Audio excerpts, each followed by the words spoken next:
and welcome to a new episode of Don't Be a Man About It podcast. Today, my guest, Mike Iamele, is a brand strategist and a sensitivity mapper. Hi, Mike. Hi, thanks so much for having me, Ray. You're most welcome. How are you? And Happy New Year. Yeah, thank you. Happy New Year. I'm not too bad. I'm excited to be here today, and this is going to be a fun conversation. Awesome. So, Mike, let's start with the first question I ask my guests. How is your heart doing today? How is my heart doing today? I think pretty well. I mean, I get to do work that I love. I get to hang out with you. That's pretty cool. I get to be in this beautiful home and, be around my dogs all day. And my husband is not here today. So he's a medical You got some professional. space. Right. COVID, he's been home a lot more, but fortunately he's in clinic today. And I love Thursdays because I've got the space to myself again. Well, I can sense it from your tone. So, good for you. So, Mike, who is Mike? Who Behind is that Mike? Isn't that title. a great question?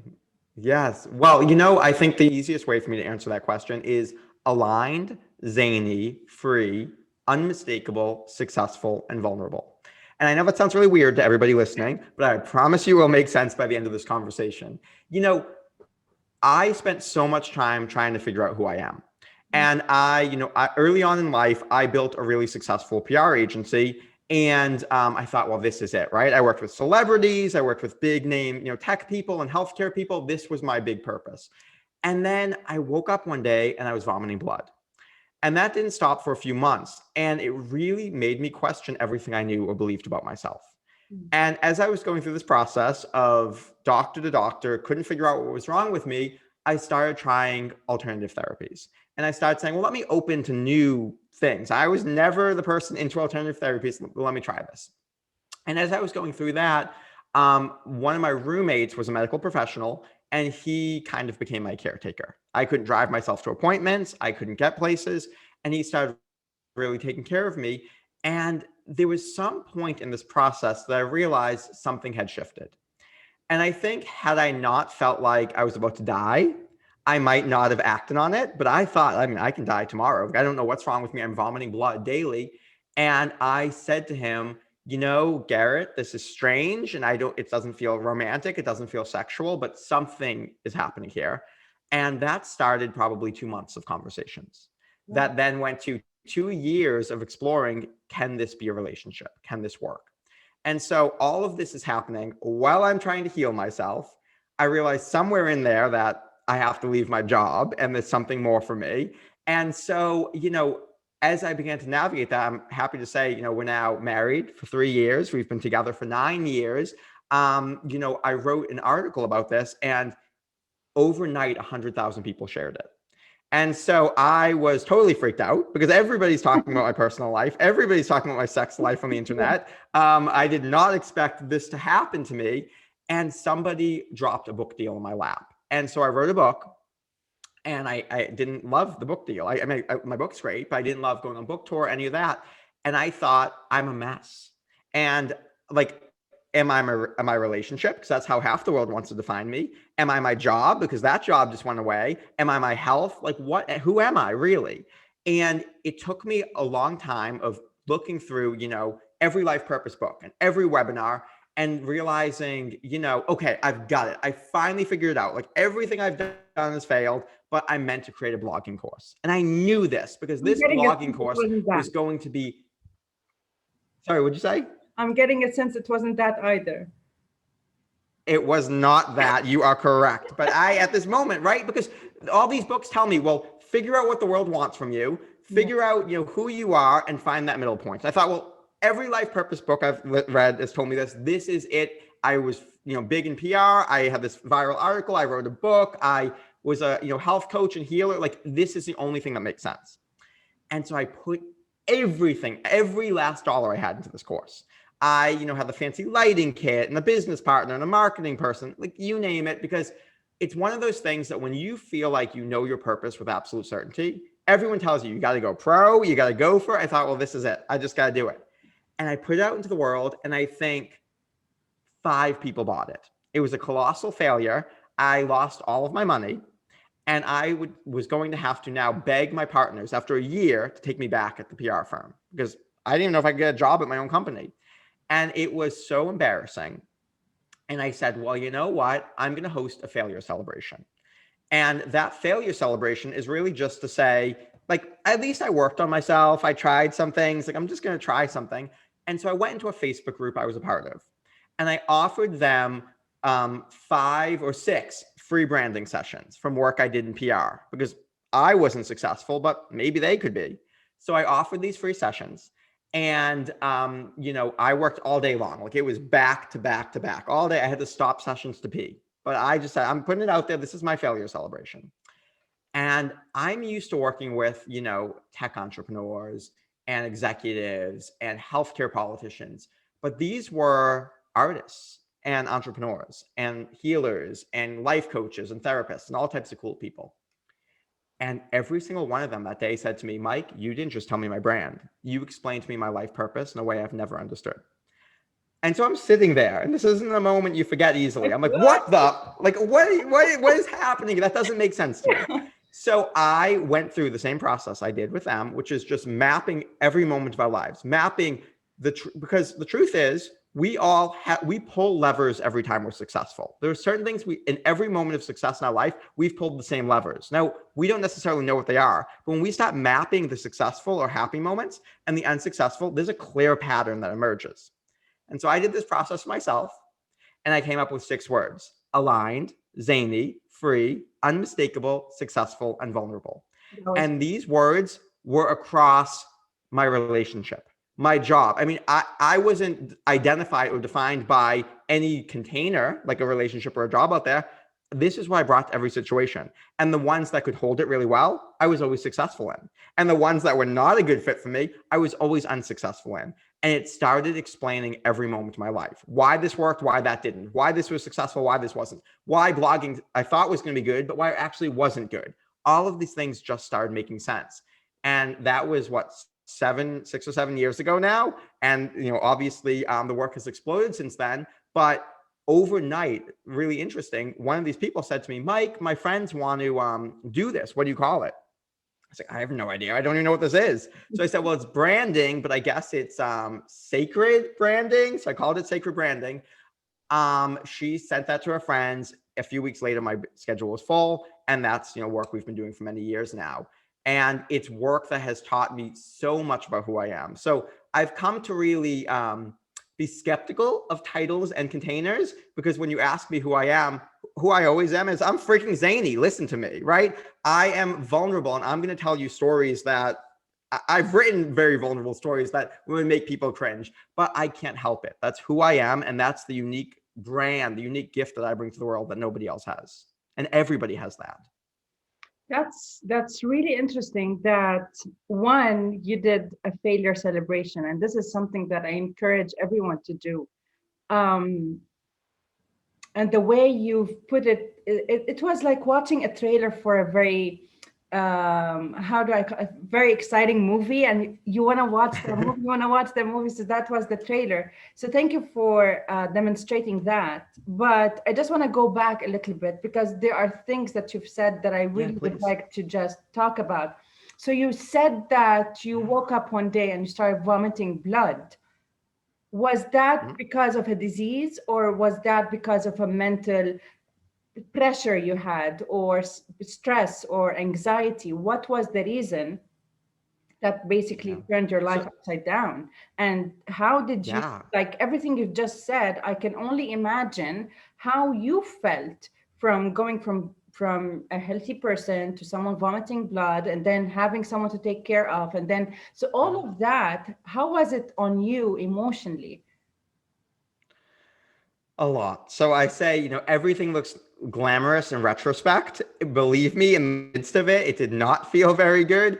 It sounds like a good story now, but, I don't know is the short answer. Probably it was a mix of stress and disease. What I was diagnosed with was severe pancreatitis and some organ infections in organs. They don't know for sure what was wrong with me. I did get, now, I'm conscious of my diet, so I'm dairy free and gluten free, and there are certain things that I don't drink alcohol. There's things I have to do to maintain my health, But basically, they don't know. Something just happened one day, probably caused by stress, and I was very, very sick. And I didn't take medication. I just went to Reiki, acupuncture. I mean, I am so crazy. I wrote a personal letter to every member of my family telling them everything I've never said to them. I, asked for forgiveness from every person I know. I really like, I thought I was going to die. And so I just put through everything at it. I read every book you can imagine. I did tapping, I did reflexology, I did every exercise out there because I thought, this is my chance to fight for myself. Do I actually care about myself? And if I do care about myself, I need to know who I am. And so that's what kind of got me on this path of realizing that the brand that I identified with, this identity of either being a successful PR person or being, heterosexual or being whatever, that brand I was so attached to, was that truly all of me? And can it be fluid? And can it ever change? And when I say, I'm aligned, zany, free, blah, blah, blah, those are fluid things. They can change in any given moment. So it's not about I'm in this strict type of, because I've only dated women before, that this is the only thing that's right for me. Well, maybe it evolves, maybe it changes. What does aligning with myself in every moment look like? And so it radically changed the way I start thinking about the world and life and masculinity, which I know is something we're going to talk about today. Yeah, thank you for that. So what I'm more curious on is how was it on you to, because you what I'm hearing is that the sense that I'm getting from you, Mike, is you're someone independent. You're someone who is someone who knows what he wants and what he does, even when you're not knowing what you're doing, and even when you're not fully aware of what you want to do, you still are confident about it. So I'm more interested to know what happened when someone got to take care of you and then he became your husband, and then you had to explore who you are and what you do. Mm-hmm. There must have been the confusion somewhere. There must have been the sense Oh, of yeah. Daily. why am I here and what am I doing? Especially that after your let's call it your incident, you had to write letters for your family members. So the silver lining between dying and living or feeling alive. So tell us more about that. Oh gosh, so many things. Of course, it was, like I say, it sounds glamorous in retrospect, but it was a daily struggle. I mean, I remember while I was healing myself and leaving my job, I was going to nutrition and herbalism school at the same time. I was navigating my first same-sex relationship. Yeah. And I said to my now husband, these are the big life change. Any one of these things is a big life change for people. And I'm going through it all at once. I mean, I started going to therapy, of course. It was really challenging for me. And it took us 2 years of, we still dated women on the side. We weren't exclusive at first. It took us 2 years of figuring out, is this a real relationship? Can this work? Do we want to tell our families? Because I don't know. Is this just, I was scared and desperate that I was going to die. And so we kind of got together, but it wasn't a real thing. And it took us time and space. And, I think I'm so grateful for that moment because my relationship with my husband now is so vulnerable and so open because that's how it had to start.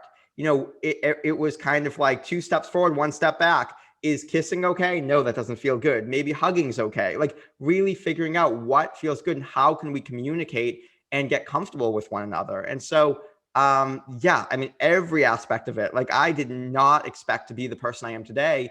And I think I had to let go a lot of what I thought I wanted and who I thought I was to open up to what was coming forward.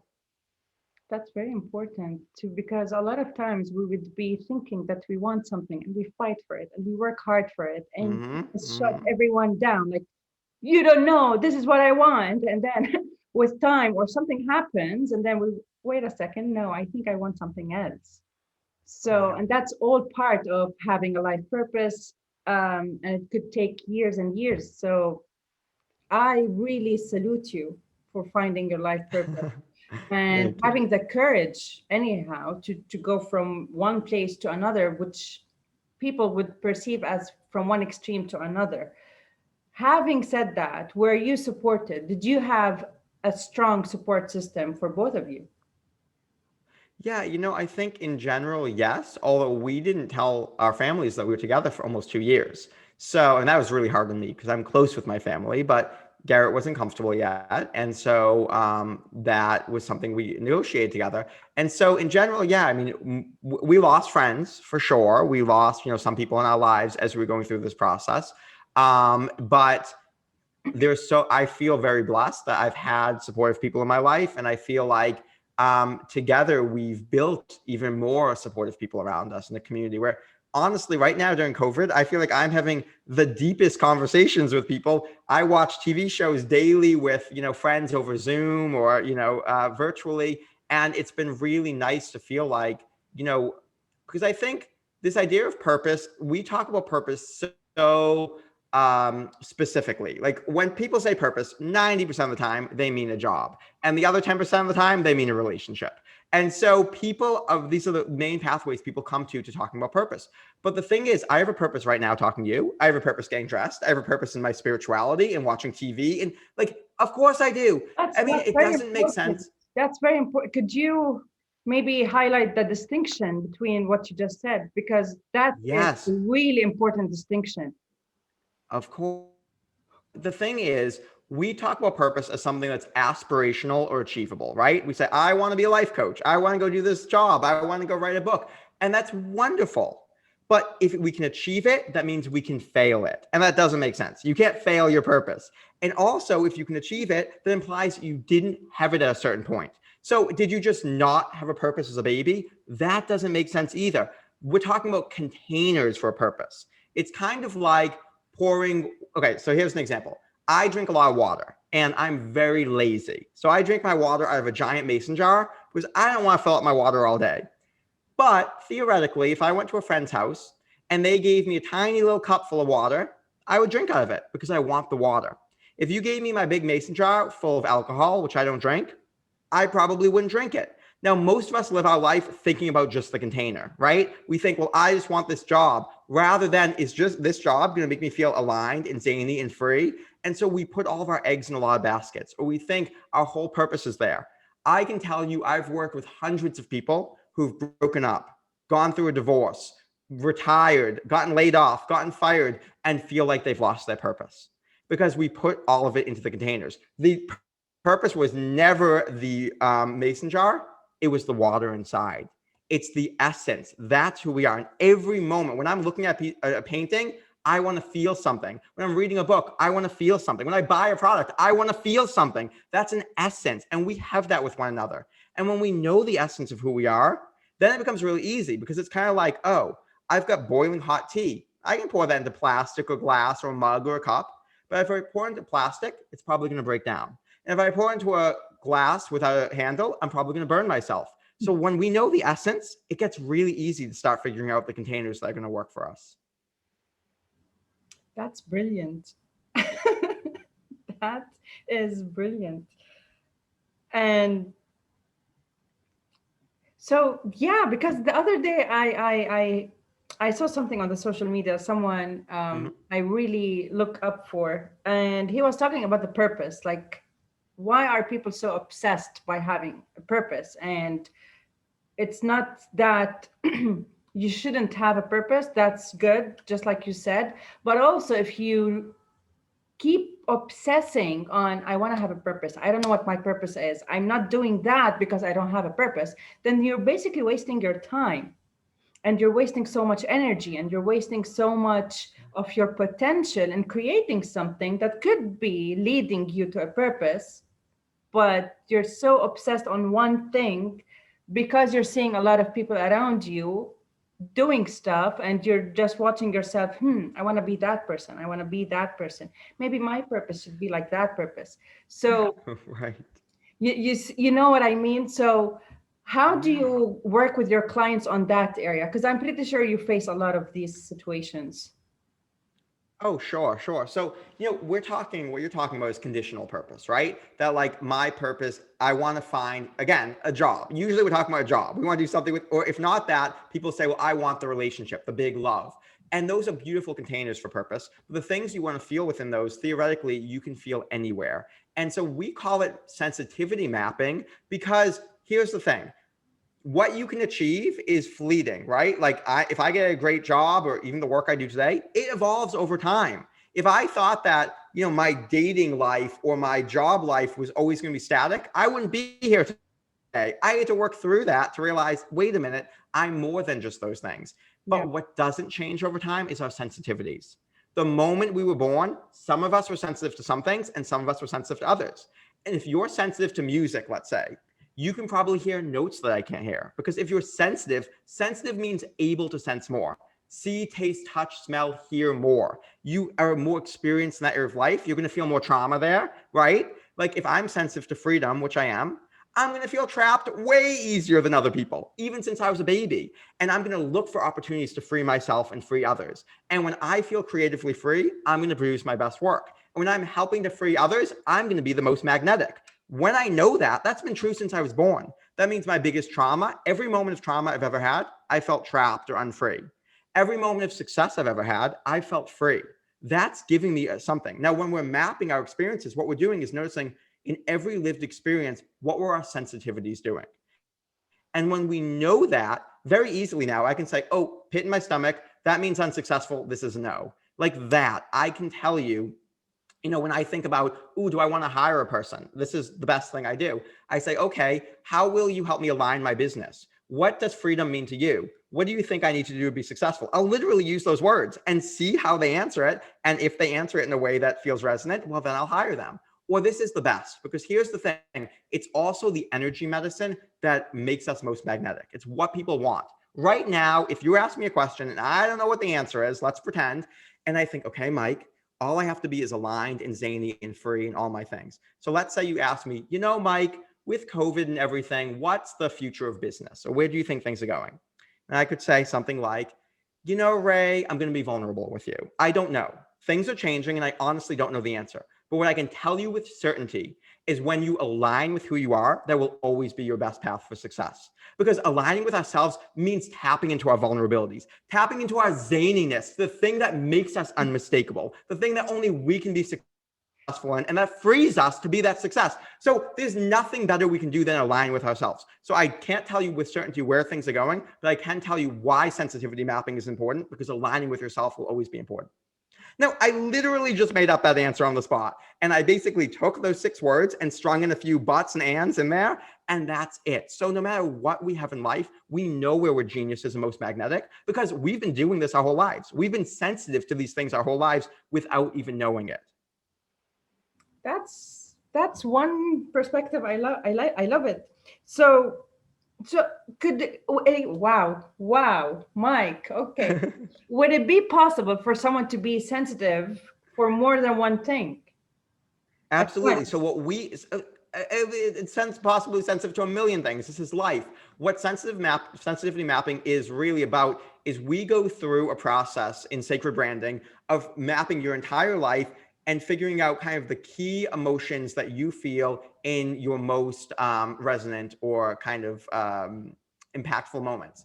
And that may be 100 emotions, right? It's a lot. Exactly. But we boil it down to 5 or 6 umbrella or core emotions that everything is coming back to. So for me, do I feel every emotion? Sure, I'm human. But why I might feel angry or upset is probably because I feel trapped in the moment, or because I feel like a failure, or so there are core kind of emotions, 5 or 6, we bring it down to core emotions or sensitivities that are speaking to all the others. And so what we're doing is we're actually packing things in. Like, for example, if you ever go through the sacred branding process, what you'll find is that we're kind of looking at what's the umbrella term. So, okay, if I feel successful, I automatically feel aligned. If that were true for me, we don't need aligned because it's already in successful. And what we're doing is we're packing what sensitivity mapping is understanding our relationship to language, our relationships to our sensitivities. I don't care if your words are Sally, Bob, and Jim. I could not care less. If those words make you feel these things and help your mind understand you, that's all I care about. And that's why I like this work, because it's really about true subjectivity.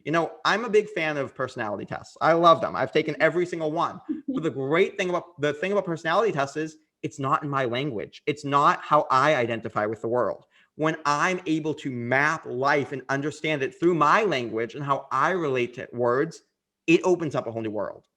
And I have a story about this, and it's a good story. So one of my words is zany. Like, who the hell would ever pick zany? But nonetheless, it was on there. This is why this isn't about your desires. Trust me. Your It's not word. what you want. It's what's true. It's what's been in my lived experience. So one day I'm flipping the channels and I paused because I heard the word zany. And I wouldn't have stopped, but I heard this word. And how often do you hear that word? And it was the 1997 Cinderella with Whitney Houston and Brandy was on TV. And Whitney Houston was the fairy godmother. And she was singing, "But the world is full of zanies and fools who don't believe in sensible rules and won't believe what sensible people say. And because these daft and dewy-dyed dopes keep building up impossible hopes, impossible things are happening every day." I would not put you through the horror of me singing to you. So anyway, I hear this and I think, oh my God, this word zany is about magic. It's about believing in the impossible. It's about doing the impossible. It's about being a fairy godmother to yourself and others. This is so resonant.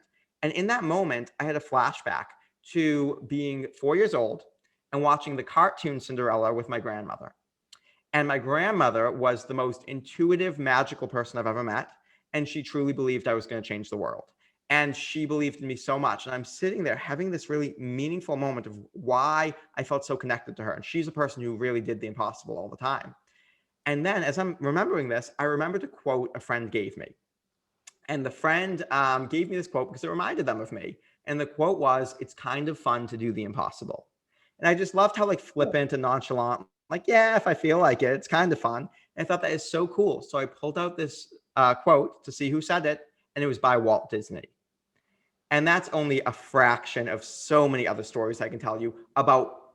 There's something significant that happens when you're using your own language and your relationship to language. I love that. I do believe in science, and I do believe that the universe speaks to you over and over and over again until you are capable and present to actually listen and get the message. Absolutely. And our entire, that's the thing. So many of us think our life is wasted. We've been off of our purpose, right? How many times have I heard that? Off your purpose. Well, here's the thing. What if our life is just data? We have endless data and we just have to map it. And when we map it, it all tells the same story over and over and over again. And we know, this is why this didn't work out. It's kind of like, the example I give is it's kind of like shooting darts in the dark. So the lights are off and we're trying to shoot darts and we're trying to hit that bullseye. And most of us live our life that way, where once in a while there's a miracle and we hit that bullseye and things just work out. But even if we hit that bullseye, we have no idea what we did or how to repeat it because the lights are off. We don't know. But when we're mapping our sensitivities, what we're doing is we're mapping every moment in our life that we've hit that bullseye and we're understanding why and how. It's like we flip the lights on. I can't guarantee you that you're going to hit the bullseye every time, but I can guarantee you that you will know how. You can see exactly what you're doing and you can practice and practice. I mean, when I first started, my business or giving interviews or talking to my husband, I didn't know how to be vulnerable in a same-sex relationship. I didn't know how to be vulnerable in interviews, but I knew with certainty that that's a pathway for me. So I practice and I practice because we have so much conditioning pulling us away from who we are that what we need to do is practice actually being ourselves, which sounds ironic, but that's always going to be our key to life. The more we are authentically ourselves, the more successful we will be always. No, that's true. You are right. And now I think authenticity is the word of the era because the more authentic you are, or the more open you are to be fully yourself without any boundaries or without any masks, without any filters or layers, the more comfortable and lighter you can be. And then you would be able to serve yourself and others. Um, because it's too heavy. I feel from a personal experience, having those Yeah. masks and not having Mm-hmm. the energy to be yourself, it's too heavy. It's really not worth it. Um, so tell me more about the masculinity when it comes to this mapping, sensitivity Yeah. mapping.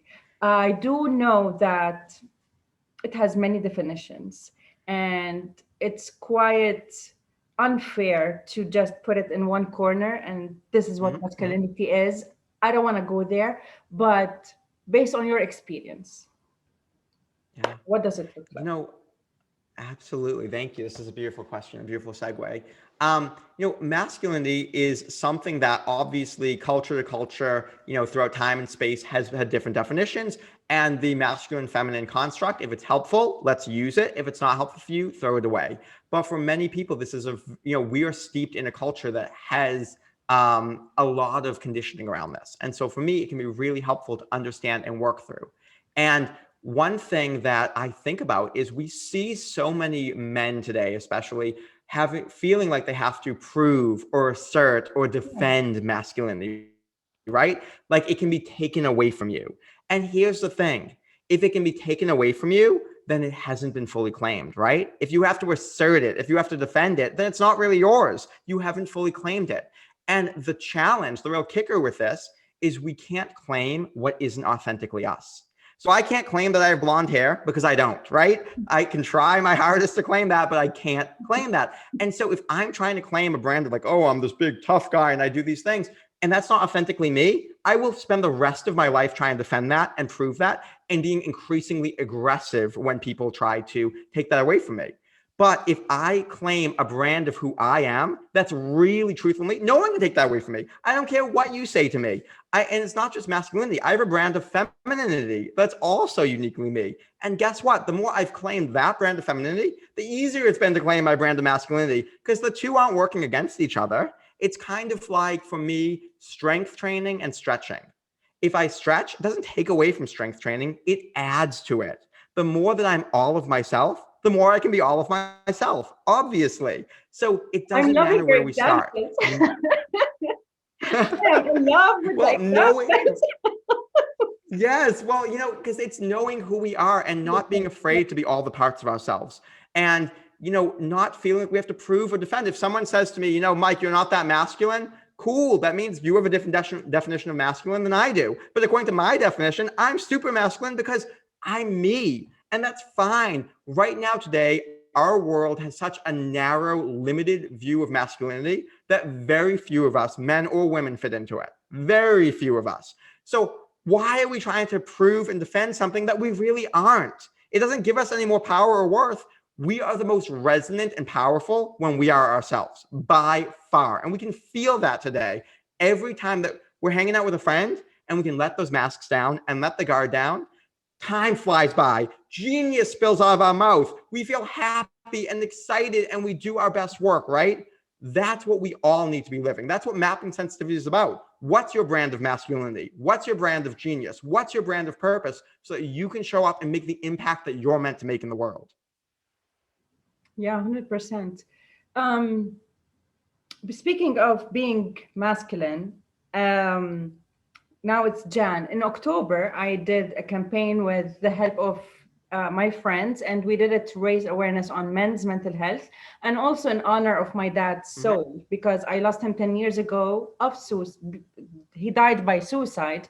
And back then, he was not given the opportunity to really be himself.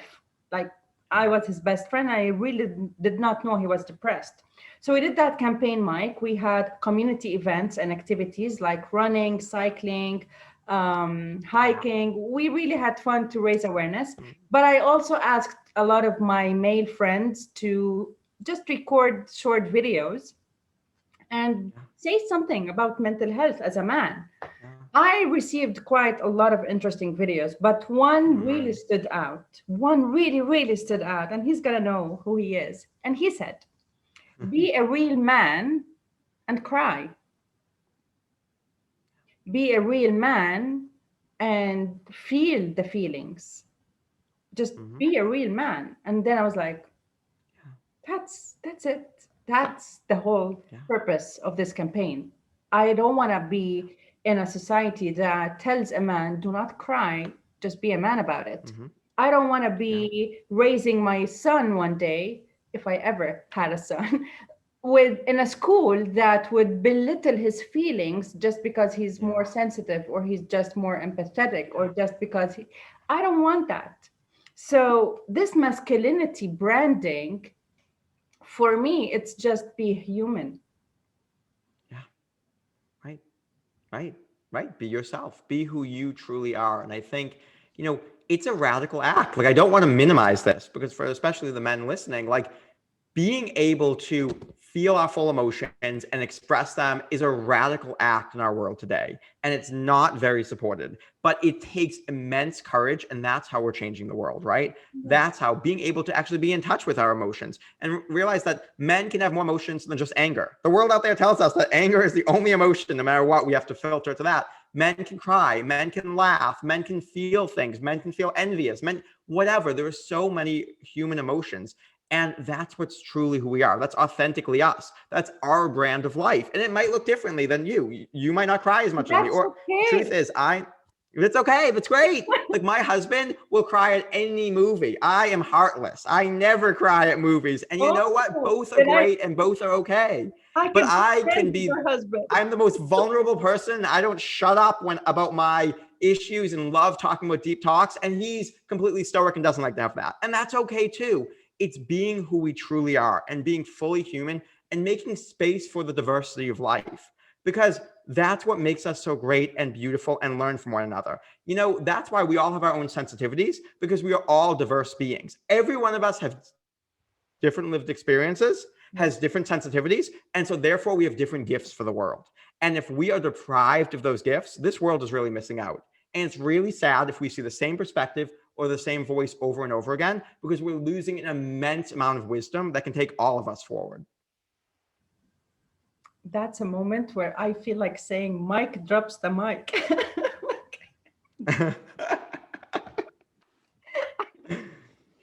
Well, Mike, what tips would you give anyone, men specifically, who would want to start somewhere? They really don't know. So, you know, for me, it's really going back to our past experiences and figuring out what formula is already in place. We have a free training for that, of course, that you're welcome to go to at mikeiamele.com/map. But Ray, if you want, if we have the time, I'm happy to do some like free workshop play right now with you. Wow, yes. I mean, I'm putting you on the spot. So are you open to that? Yes, I am. Maximum, I Okay, would so edit it's going to be this really, part. I love it. So it's going to be really, really easy. And for Okay. everyone listening, everything I say to Ray, you can get that and more with a worksheet at mikeiamele.com/map. It's free. So it's only 36 minutes. So go check that out. But okay, Ray, I'm going to ask you to close your eyes for a moment. Mhm. And I want you to think of 3 jobs you've had in your life. Now, these could be Good way job. back since, high school, just 3 jobs. It could, and if you can't think of 3 jobs, it could even be roles like volunteer work or being the role of a mother or the role of a friend or anything, somewhere where you're helping someone. Just 3 Okay, jobs or business count? Does opportunities. my existing business count or not? And your existing business counts. Anything Oh, counts. Yep. So your existing business counts. all right. And I want you to tell me about one of those jobs right now. And when you tell me about the job, tell me what you made people feel in that job. So did you make people feel safe? Did you make them feel connected? Did you make them feel loved? Like what? Give me 3 things you made people feel in each of those jobs. Welcomed, supported, safe. Okay. So, and do you mind telling me what the first job is? It's okay if you don't want Yes, to. it was my first, not my first, one of my first. Can I open my eyes? Yeah. Open your eyes. Okay. Yeah. Of course. So, welcome back, Ray. Welcome back. So the first Yeah. one was a receptionist. I used to work at a university and I worked as a receptionist. And I used to hear that a lot, that you make our day much more better because we are either as trainers or teachers or as students. So I would be this bubbly girl on the reception. Hello, have a nice day. How are you doing? What class are you going to? So I used to be that person. And the second one, what came to my mind was while I used to work in PR and media relations. So I used to not only plan and organize events or weddings, but I also used to be there. So I'm always the person who you would see the face. I'm always in your face, always there, smiling, making sure your event goes well. If there's any problem, you would see me just running around and trying to solve the problem, but with a big smile on my face. My existing business as a coach and a trainer and a speaker, I listen to people.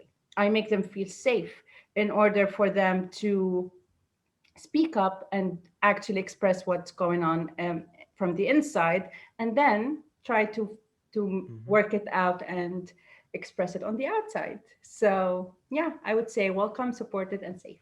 Awesome. Awesome. And Perfect. Thank you. and Thank you, Ray. much That's more. beautiful. Ray has So much now I more than want that, you. but Oh, I'm sure. I don't doubt it. I do not doubt it. This is why we're just getting the tiniest taste, a little shoddy version here. So I want you to think of one of the happiest days of your life, or the happiest moments, and tell me three things you felt in that moment. damn it, Mike. Happiest. Happiest day of my life.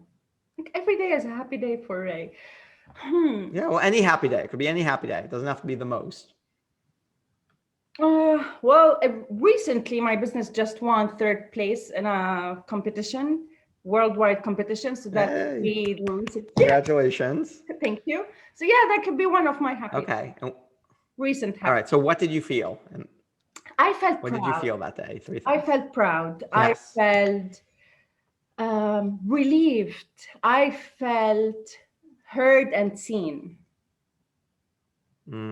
Beautiful, beautiful. Yeah. And now I want you to think of one of the most challenging moments of your life, or frustrating moments. Nothing that's re-traumatizing to think about, but if there's something that really comes up that you feel ready to go into, Yeah. and tell me what you don't have to tell me the moment if you don't want to, but tell me what you felt. Three things you felt in that moment. Babe, you're talking with a coach. I'm okay with speaking about anything. All right, I love it.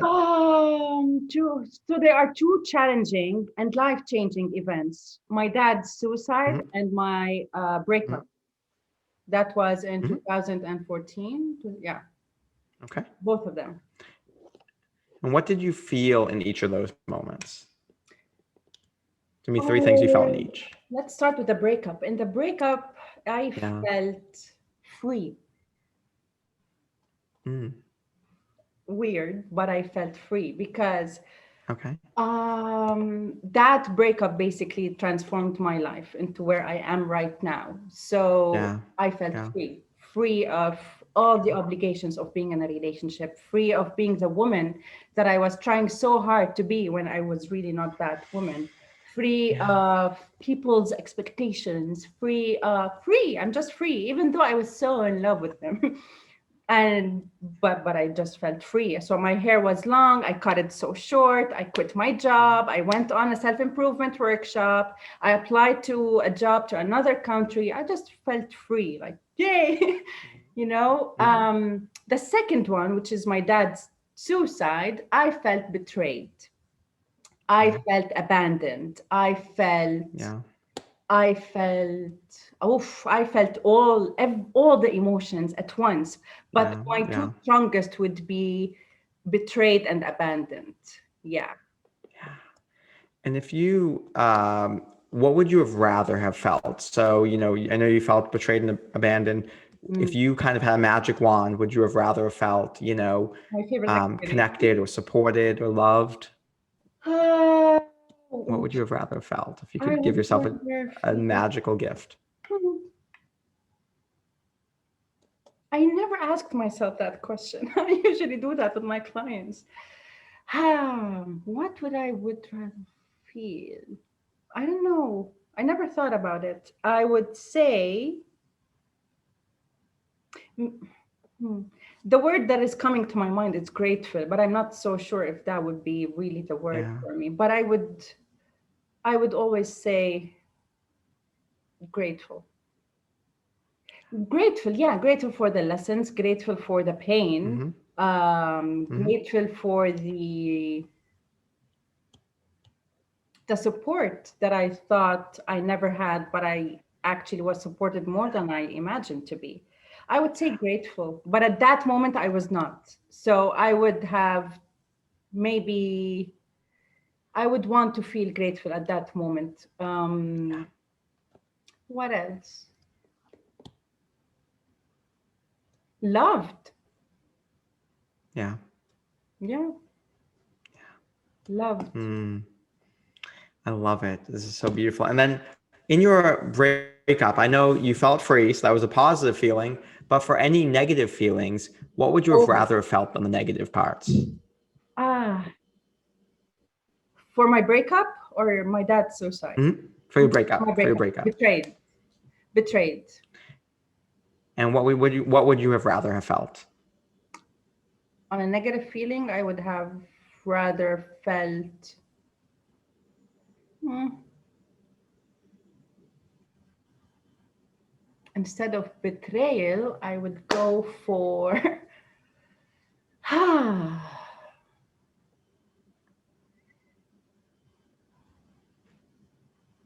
don't know. Okay. Okay. Well, sorry. Hmm.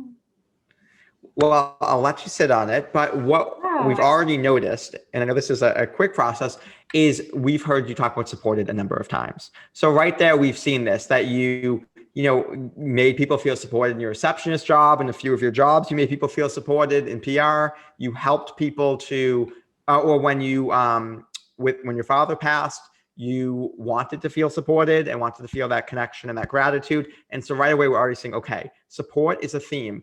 I'm going to guess, Ray, that in the moments of your life that were the happiest, most successful, you felt very supported. true. And I'm going to guess that if you think of some of those challenging moments in your life, you felt unsupported. And I'm going to throw in there, just for the sake of it, even though we did a very short mapping here, you also have felt a challenge between feeling welcome and unwelcome, or connected and unconnected, between supported and unsupported, we're loved and unloved. When we break this together, now this is just our shoddy version, so definitely go to mikeiamele.com/map to actually get your own free version, which is a little bit more.